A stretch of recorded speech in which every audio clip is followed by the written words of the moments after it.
Hi guys. So ബഡേമിയാൻ ഛോട്ടമിയാൻ പോയി കണ്ടു. Basically പോയി കണ്ടത് എന്ന് പറയുന്നത് പൃഥ്വിരാജ് എന്ന് പറയുന്ന നമ്മുടെ സ്വന്തം ആക്ടറിന് വേണ്ടിയിട്ട് ആണ് ഞാൻ പോയി കണ്ടത്. ഞാൻ ഹിന്ദി സിനിമയ്ക്ക് എതിരാളിയൊന്നുമല്ല. I love Hindi movies.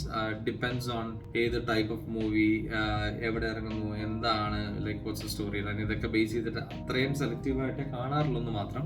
But then ഇങ്ങനെയുള്ള എക്സ്ട്രീം കൊമേഴ്ഷ്യൽസിന് ഞാൻ ഐ തിങ്ക് അവസാനമായിട്ട് പോയത് ജവാനാണ്. ജവാനിന് ശേഷം ഞാൻ ജവാൻ കണ്ടിട്ട് എനിക്ക് പിന്നെ മറ്റേ കിളിപോയ അവസ്ഥയായിരുന്നു. കുറച്ചൊക്കെ എനിക്ക് ഇഷ്ടമായി, നല്ല രസമായിട്ട് വന്നിട്ടുണ്ട്, ഇല്ലാന്നല്ല. But then at the end of the day way too much stuff. അത് പോട്ടെ. എനിവേ, ഇതിലോട്ട് വരുമ്പോ ഞാൻ ബേസിക്കലി ഈ സിനിമ കാണാൻ പോയത് പൃഥ്വിരാജ് എന്ന് പറയുന്ന നമ്മുടെ സ്വന്തം രാജുവേട്ടനെ കാണാൻ വേണ്ടിയിട്ടാണ് പോയത്. അപ്പോ പുള്ളി വിത്തൗട്ട് എനി ഫെയിൽ, നമുക്ക് ഒരു തരത്തിലും ഒന്നും പറയാനില്ലാത്ത രീതിയിൽ he has done A very good job. അത് ഇമോഷണൽ സീക്വൻസസ് ആയിക്കോട്ടെ, ആള് വില്ലനാണല്ലോ, പടത്തിൽ ആള് വില്ലനാണ്. അപ്പോൾ എല്ലാ രീതിയിലും നമ്മള് പിന്നെ ട്രെയിലറിലൊക്കെ വിചാരിച്ചതെന്ന് വെച്ചാൽ ഫുൾ ടൈം മാസ്ക് ഒക്കെ വെച്ചിട്ടായിരിക്കും വരുന്നതാണ്. പക്ഷെ അല്ല, ഇന്റർവെൽ പഞ്ചും ഇന്റർവെല്ലിൽ ഒരു സീനൊക്കെ ഉണ്ട്, ഒരു നല്ല മാസ് പഞ്ച് പരിപാടിയൊക്കെ ഉണ്ട്. കണ്ടിരിക്കാം.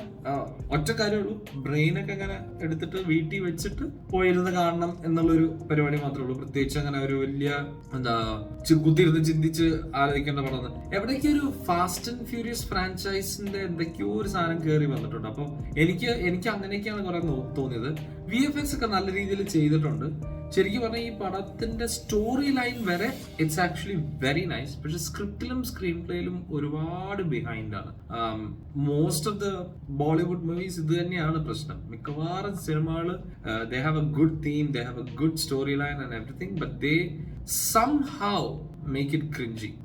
കുറച്ച് ക്രിഞ്ചി സാധനം കൊണ്ടുവരാതെ എന്തുകൊണ്ടോ it doesn't work for them. എനിക്ക് മനസ്സിലാവുന്നില്ല എന്തുകൊണ്ടാണ് അതങ്ങനെ നടക്കുന്നതെന്ന്. ബട്ട് ടു ബി ഫ്രാങ്ക്, പിന്നെ സ്റ്റോറി ലൈൻ ഒക്കെ ശരിക്കും പറഞ്ഞാൽ ഒരു ഫ്യൂച്ചറിസ്റ്റിക് പിന്നെ ആക്ഷൻ ഫ്ലിക്ക് എന്നൊക്കെ വേണമെങ്കിൽ പറയാം. ഫ്യൂച്ചറിസ്റ്റിക് ആക്ഷൻ ഫ്ലിക്ക് ഒക്കെയാണ്.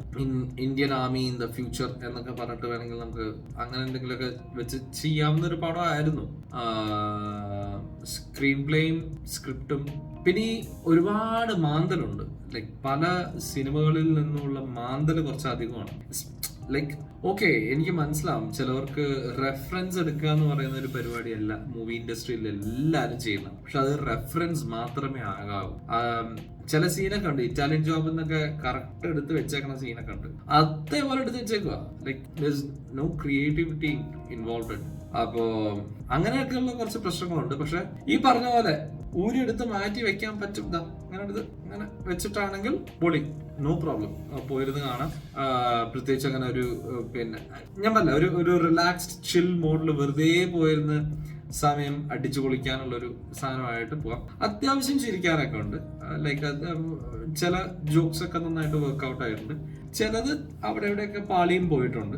ബട്ട് ദെൻ കുഴപ്പമില്ല, ഇറ്റ്സ് എ നൈസ് മൂവി. പക്ഷെ at the end of the day Prithviraj has done an amazing job. പുള്ളിയെ കാണാൻ വേണ്ടിയിട്ട് മാത്രമാണെങ്കിലും യു ക്യാൻ ആക്ച്വലി ഗോ. അതിനുള്ളതുണ്ട്. ലൈക്ക് പുള്ളി അത് നന്നായിട്ട് പുൾ ഓഫ് ചെയ്തിട്ടുണ്ട്. നല്ല പുള്ളിക്ക് കിട്ടിയ ചാൻസ് പുള്ളി പൊളിച്ചടിക്കിയിട്ടുണ്ട്. There is no doubt about. അപ്പോ അങ്ങനെ so don't forget to like, share and subscribe. See, once again I'm telling you, നമ്മുടെ ചാനലിൽ it's not just movie reviews. നമ്മൾ ഷോർട്ട് ഫിലിംസ് ചെയ്യുന്നുണ്ട്. ഇപ്പോൾ ആക്ച്വലി നെക്സ്റ്റ് മന്ത് ഒരു ഷോർട്ട് ഫിലിം റിലീസ് ആവുന്നുണ്ട്.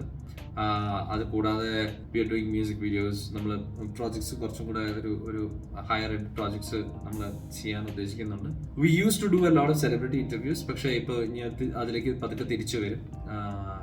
Like it will take some time, പക്ഷേ എന്നാലും അതിലേക്ക് തിരിച്ചു വരും. So your support is very much needed. So do stay in touch and keep yourself tuned to Opera Frames. Until then, this is Gautam signing off.